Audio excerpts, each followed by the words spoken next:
So welcome to the show, Michael. Oh, thank you for having me, Victoria. Today we're talking about resolving disputes. So how best can somebody resolve a dispute and what should they be looking out for? Disputes, well, we all get them at some stage, don't we? And people, that's why they like watching the soaps, isn't it? Because they watch all the enormous disputes that go on there.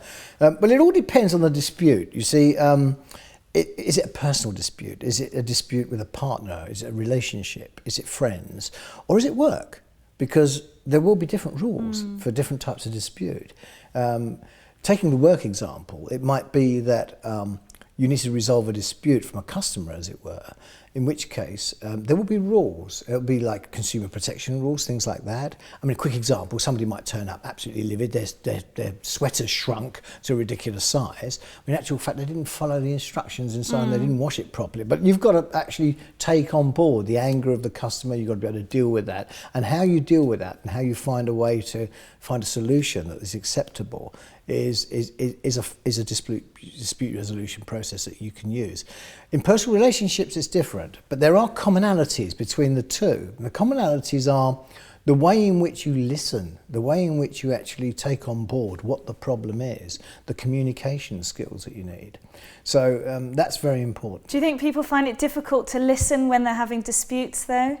Very much so, and even sometimes you want to jump in quick with you think you've got the solution or you think you know the answer or they've got this wrong, and it becomes emotive. And you have to pull back from that. It's ever so difficult to do that, and it takes a lot of practice.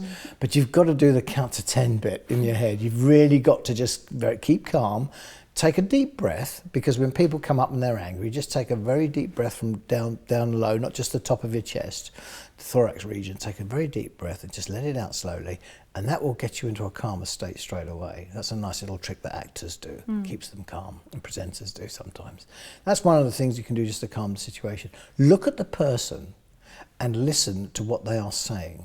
And actually, now if they come at you at speed, then you need to more or less match the speed, but not necessarily the volume or the tone. So you lower the tone. Hands, body language, very important. Don't get too close to them. Don't get within the personal zone area they feel threatened. Leave enough space. And when you're listening to them, first listen carefully to what you say to them. Yes, what can I do to help you? What's the problem? So that's what you need to know. What is the problem? What can I do to help? And listen to them. Now, arms folded like this mean it's an aggressive stance. You don't need to do body language like that. Keep your hands, palms upwards. Listen to them, look at them, and listen to what they're saying. Match the speed, not the tone. The tone's got to be calmer, slower. Not too much because it becomes condescending. Just get it right there. And the language you use has got to be empathy. What you're trying to do is you're trying to find out what has upset this person so much that they're so angry. And so tell them reassuring things like, well, I can understand you could be annoyed about that, and say that to them. Yeah, I can see how anybody would, but I would feel the same way. So, and then try and find out what you could do in order to try and satisfy them.